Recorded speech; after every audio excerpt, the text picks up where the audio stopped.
you do when you are living under the possession of a demonic entity that is always following you wherever that you go? What do you do when you have a beautiful house that your husband left for you? Then there is a satanic demon that is staying in that house. You can't sell that house. If you do not live in that house, that demonic entity, it follows you. It does not do anything to me, but it goes straight to my mother and causing her blood pressure to go up such that she can be admitted maybe for a week or so, causing so much sickness in your daughter, the one that you love quite a lot. Brother Nashi, that is what is happening to me. I have one of your grandfather from your country that is troubling me. He is the one that died in my house, and he does not want to let go of me. He does not want me to sell this house to other people. He wants me to stay in that house always. I was not always like this. I was not born and raised in poverty. I was someone that was born and raised in a very beautiful suburb, and my parents, they were working. They had very good jobs. Both of them, they have now retired. Brother Nashi, I was someone that was running away from poverty. That was never my story, but I just wanted to be someone that had money, her own money, without asking my mother for money now and again. As a teenager, I chose to become ungovernable. I grew up in a comfortable middle-class home in Pretoria. My father was a senior manager at a state-owned enterprise, and my mother, she was running a successful catering business by the side. We had a nice house. My dad, he would go and play golf with me, where I would meet other rich guys behind his back. I would exchange contacts, sleep with them in their vehicles without my dad ever realizing that this was what her teenage daughter was doing. I went to a school which was a multiracial school, and it was very expensive. I was set up to live a very comfortable South African lifestyle, and I was supposed to be married to a guy that had money. But I don't know what I was like, apart from being hyperactive. Even in relationships, I could not last because of my hyperactivity. I always wanted to be with a new rich guy. Even if you were rich, you will introduce me to your rich friends, and I would want to sleep with all of your rich friends. Even at 16, when I would look at my mom, I would see someone that was struggling, and she was not even struggling. She was actually enjoying her life, but to me, it seemed as if she was someone that was really struggling. My dad, he was rich, and I wanted a guy that was richer than my own dad. I wanted a good, soft life, and men, they were willing to give me that soft life, and I started to sleep with men from a very young age. I am even embarrassed to tell you the age that I started to sleep with boys. By the time that I turned 19, my parents, they realized that they could not control me. I was someone that could not be touched, someone that was totally ungovernable. I would sleep out of our house at midnight, and then I would go to a club. There will be a guy that will be waiting for me, get into his car, leave the home whilst I was laughing. I removed so many pregnancies. By the time that I reached 18, I had already removed 3 pregnancies from the time that I was 15 years. My friends and I, we were all gold diggers, and I could only associate with girls that were like me. I always preferred to be around girls that I knew, those that were real gold diggers. I knew what I wanted in life, and I knew the kind of a life that I wanted to live in the end. I had made a strict rule very early on, from the age of 13, that I did not want to date a broke guy. I would always ask, how much money you have in your account? Show me the money that is in your account. If you were unable to provide for me, There was no way that I would ever want to sleep with you. My first major relationship was with a wealthy guy. He was a property developer from Durban. He was 58. This, I am talking about a real relationship where I was bringing someone into my father's house for introductions. The other guys, I would just sleep with them, and that was the end of the story. So I don't even count them as people that I had major relationships with. I was only 21. My parents were horrified when they saw that the guy that I was bringing in, he was 58 years old, and they only calmed down when they started to hear about his businesses. And they eventually allowed me, because I told them that I did not care if they were going to disown me. It was far much better to leave knowing that you do not even have parents that are dragging you backwards. So I was going to pack my bags and to move into his apartment, and I was a grown up. They will never see me ever again in their lives. And then that was when they allowed me to move in with this guy. This guy, he was so rich, Brother Nashim. We had a house in Umhlanga as well as in Midrand, the house that he left for me. But older men, what you do not know before you date old guys, they are very possessive. He started demanding that I stay at home. I was supposed to be a submissive wife, a traditional woman, and he was sick. He was getting old, and he had a chronic illness, and his liver, it was not working like the way that it is supposed to work.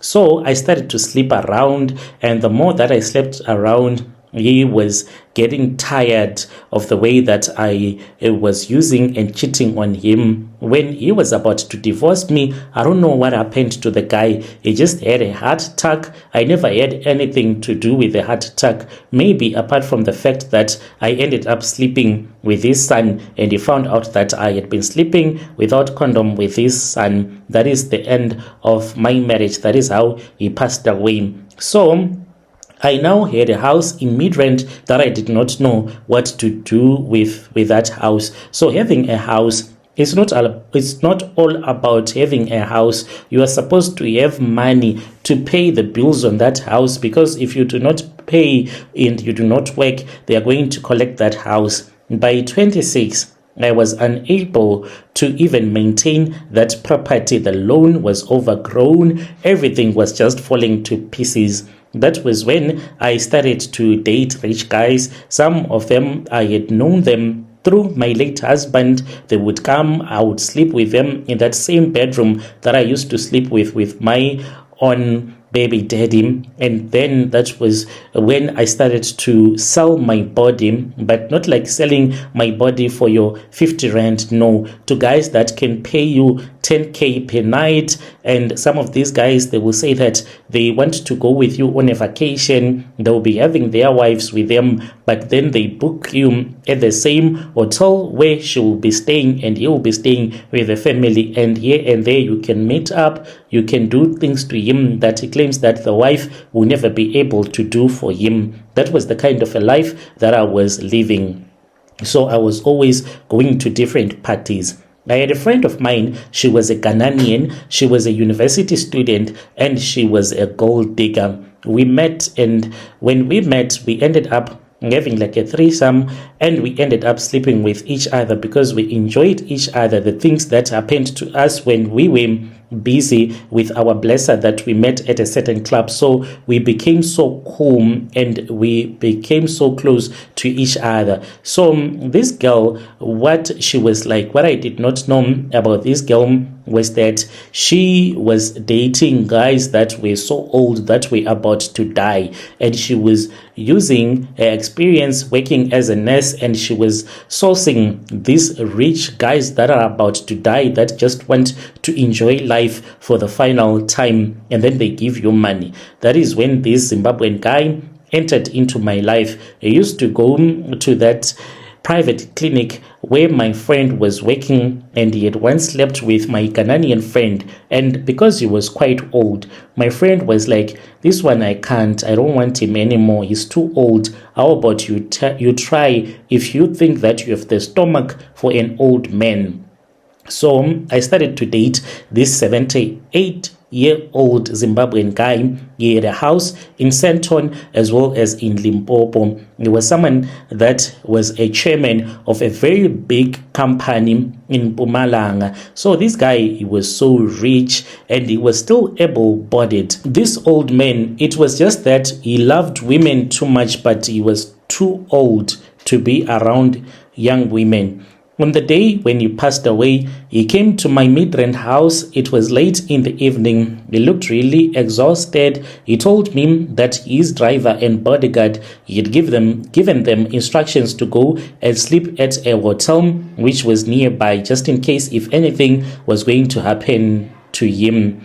So I started to speak with him and he told me that he was not feeling okay, he was feeling dizzy, and then we went to bed. I was giving him a massage, not because I was enjoying, and it was just that I just wanted money from him. I wanted him to give me money in the morning so that I can go to Dubai for the first time on a vacation with my friends. We had planned our own vacation. So we were in the master bedroom at around midnight.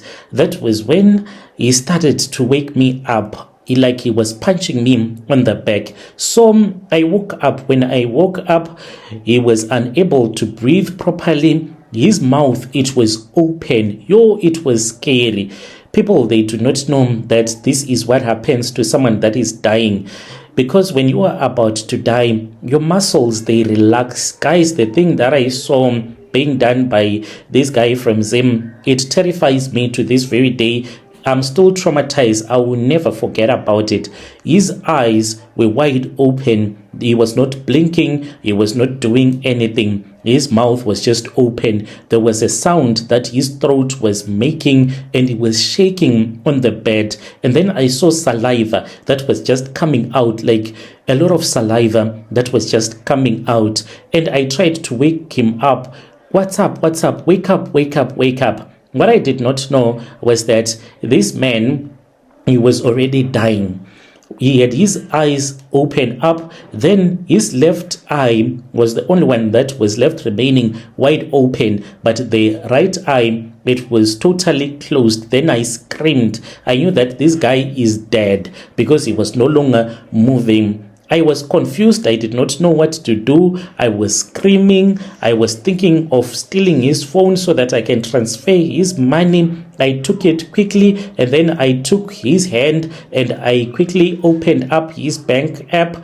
My banking details were already saved since I was someone that he regularly deposited money to. I transferred an undisclosed amount of money into my account, cleared it up, and then that was when I started to rush around. And by then, he was already gone. And I phoned the ambulance. They came. I even forgot to tell those guys, the bodyguards. They called. Maybe they suspected that maybe there was something that had happened. And I told them that he was shaking violently. I don't know what was happening to him. The ambulance came and they told me that he was already dead. Forensic came and he died of old age. They took him to the mortuary. That was the end of the story. I don't know how his funeral played out. He was just a guy that died whilst he was at his girlfriend's house. End of the story. The family did not even contact me. They did not even do anything to me. So my life continued as normal. One day, I am at a party. I am sitting on the lap of this other Nigerian guy. And then I started to hear Shona words in my mind that I can't even recall. Later on, I had a voice that told me that it was late. I'm supposed to return back home so that I can sleep with my husband. Hey, what is going on here? I thought that I'm too drunk. I started to suspect that maybe my Nigerian blesser, he had given me some drugs so that he can rape me. I walked to the bathroom where I saw my old blesser. The way that he was so scary, he was standing in the woman's bathroom with one of his eye fully open and the mouth, it was just completely opened up. It was so scary. When I screamed, my voice did not even come out. And then he told me that it was late. I was supposed to return back home. Otherwise, he was going to strike me with a disease that will cause me madness. I just ran out of the club and I drove back home. And when I went to bed, this man, he came to me and he started to abuse my private parts throughout the night. The next morning, I ran away from the house. I went and I slept at my mother's house. That was when I started to know that whenever I do things that this spirit does not want me to do, it punishes me by making my mother to be sick. My mother just screamed. She was watching Netflix. I rushed to the living room where she was. My mother told me that she was unable to breathe. Her hands were swollen, and in the inside of her hands, you could see blood, that she was someone that was having a lot of high blood pressure. The ambulance quickly came. We rushed her to the hospital, and then they told us that they were going to monitor him. And she stayed there for about a week or so. There was one point where she was unable to talk, and I would hear the voice of that Zimbabwean guy that died in my house clearly telling me that whenever he tells me to return back home, I am supposed to return back home without even asking why it is being done, why I am thinking about it. So this is the story of my life ever since that man has passed away. I have tried everything, and I was nearly raped by a sangoma. I was desperate to return back to normal. I tried a solution that I thought was going to help. There was a traditional healer that I went and I found, and I brought him to my house in Midrand. This man, he burnt his impepos and he sprinkled water everywhere. So this man then told me that he was supposed to stay in the house until it was at night. He was a man and I was a woman. Late at night, then that was when he came to where I was sleeping in the lounge area. He started to touch my thighs. I was fast asleep, and then he started to open my legs. He even had his hands in my panty. When I woke up, I'm wet. What is going on? This guy is busy pushing his finger into my private part. He was like, if you sleep with me, sweetie, you're going to be okay. This spirit, it needs us to sleep with each other in the bad way you used to sleep with that man, and you're going to be okay. I kicked him out of the house, and I went and I slept at my mom's house after I had kicked that sangoma. Another sangoma also came and he demanded money, saying that he had chased away the ghost, but nothing happened. I refused to pay him. So I am here. I'm writing this because I need your advice. This grandfather of yours, Brother Nashim, he is giving me a lot of problems.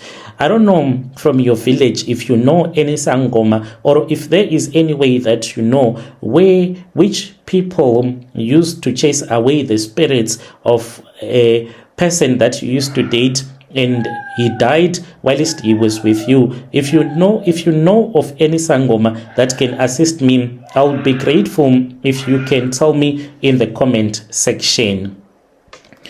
Your dear listeners, right there was a message that was sent to us by one of our dear sister. Let us speak with our dear sister in the comment section. Maybe you need to bring your blessed relatives, and then they speak with the spirit in the bedroom in which he died, so that he can know that he cannot rest in someone else's home. Maybe this man, he was also into rituals. Let us talk about this in the comment section. I'll be back with another episode.